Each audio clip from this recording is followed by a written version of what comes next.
Assalamualaikum warahmatullahi wabarakatuh, sahabat tani.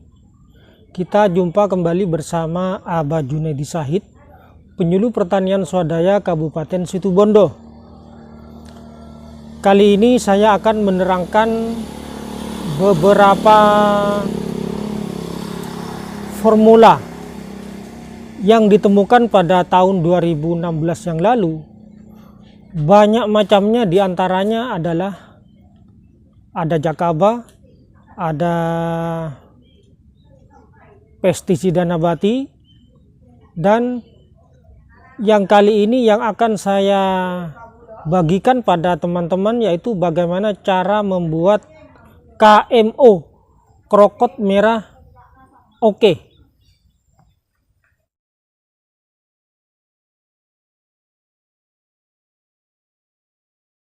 Apa sih itu KMO? Yaitu ramuan yang terbuat dari gulma, yaitu krokot merah yang diekstraksi, karena di dalam krokot itu mengandung KCl. Ada yang menyebut mengandung KNO3. Dari sinilah saya mencoba mempraktekkan bagaimana cara membuat KMO ini.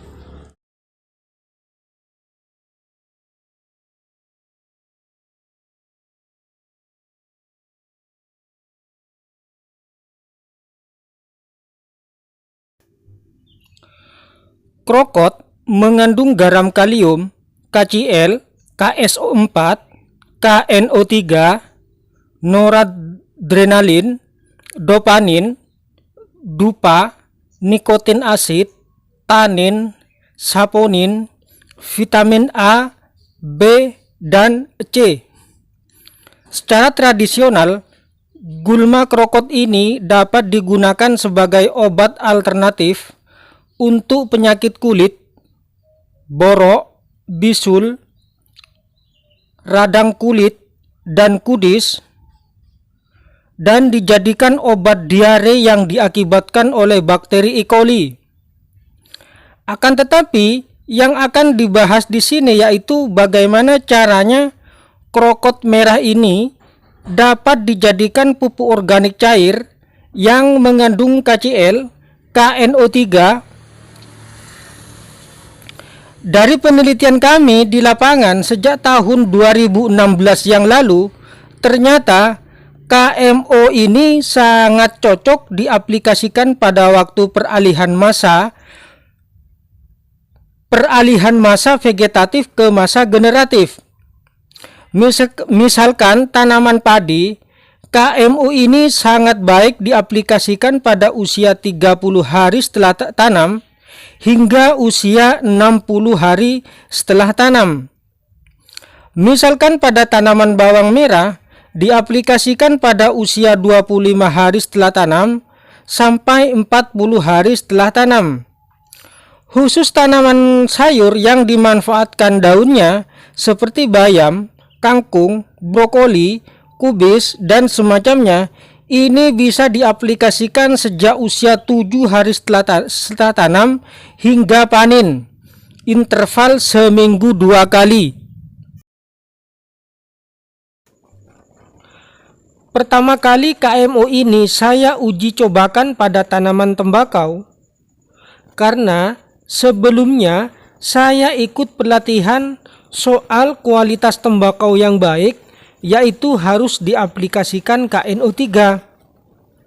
Selain itu, pada waktu 2016 yang lalu juga lagi marak-maraknya menggunakan ZPT GA3, karena informasinya mendengarkan cuma setengah-tengah.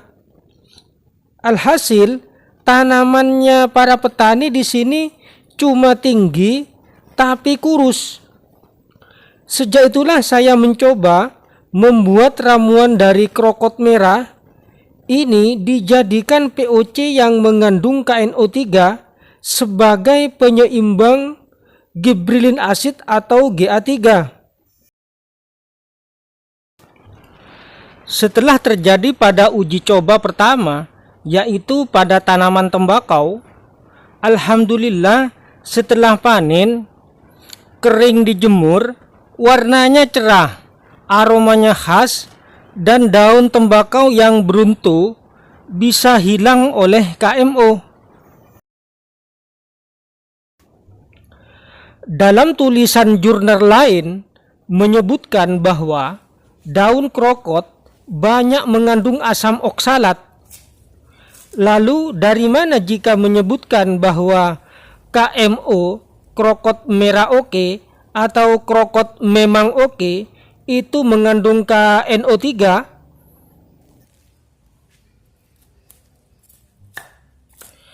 Asam oksalat ternyata mampu menyediakan kalium dan dapat membantu penyerapan nitrogen dan fosfat. Selain itu, syarat membuat KMO, yaitu tanah yang menempel pada akar, tidak boleh dibuang atau dicuci, karena di akar itulah bakteri nitrat berada untuk mengikat nitrogen, terutama N2, bebas di udara dan mereduksinya menjadi senyawa amonia NH4 dan ion nitrat NO3 oleh bantuan enzim nitrogenase.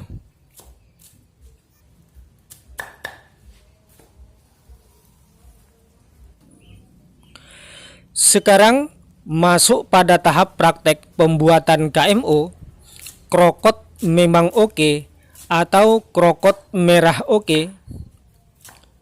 Pertama, siapkan 4 kg krokot merah, bukan krokot yang batangnya hijau ya. Ciri-ciri dari krokot merah ini, ketika sudah tua, batangnya merah, sedikit daun, sedangkan kalau masih muda, batangnya merah, semburat hijau, daunnya banyak. Kemampuan krokot merah ini ketika dicabut akar tanpa menyentuh tanah, walaupun sampai 10 hari, dia tetap segar.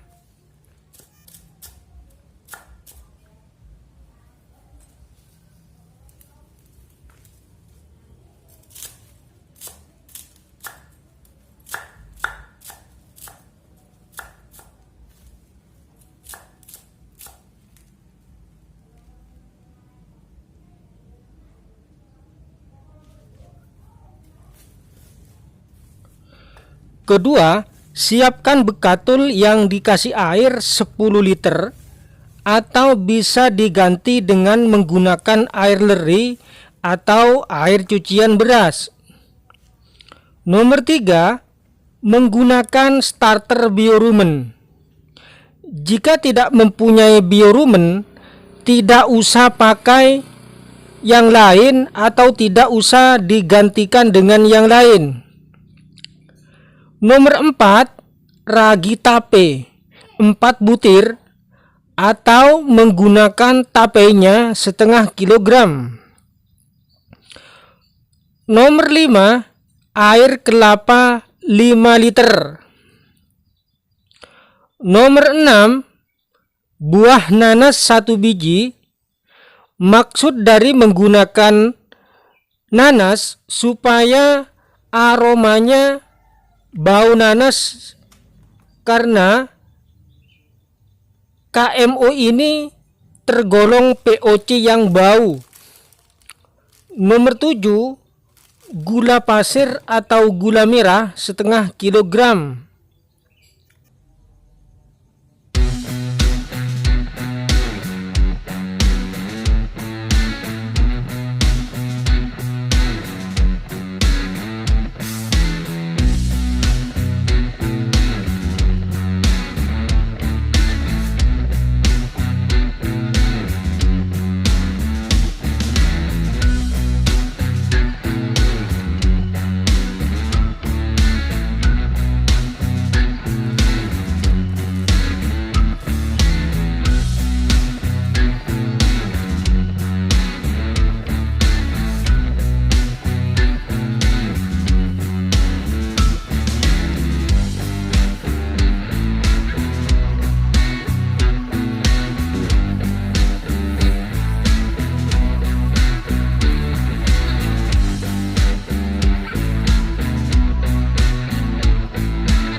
ini difermentasi selama 25 hari secara anaerob.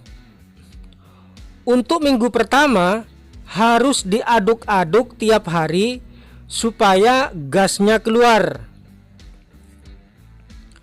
Untuk dosis spray 400 ml per tangki.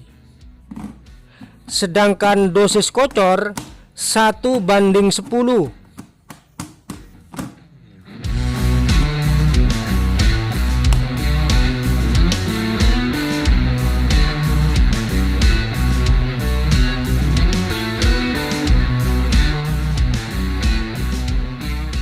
Bagi para sahabat tani, tak usah bingung dengan banyaknya tutorial yang disampaikan oleh kami ataupun dari beberapa konten yang lain.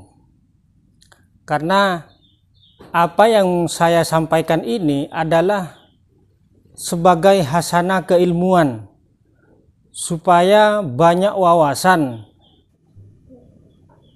sehingga apa yang kami sampaikan ini sesuaikan dengan adanya di sekitar kita. Misalnya sahabat tani di sekitarnya banyak pisang, misalnya buah pisang karena terlalu melimpah sudah tidak layak dimakan, maka bisa dibuat POC yang masa generatif. Misalnya sahabat tani di sekitarnya banyak sabut kelapa misalnya, ya kita tinggal itu yang dibuat untuk POC masa generatif. Atau di sawahnya banyak gulma krokot, kita manfaatkan krokot ini sebagai POC masa generatif. Begitulah kira-kira sahabat tani yang saya sampaikan. Semoga apa yang saya sampaikan ini bermanfaat untuk kita semua. Cukup sekian dulu. Assalamualaikum warahmatullahi wabarakatuh.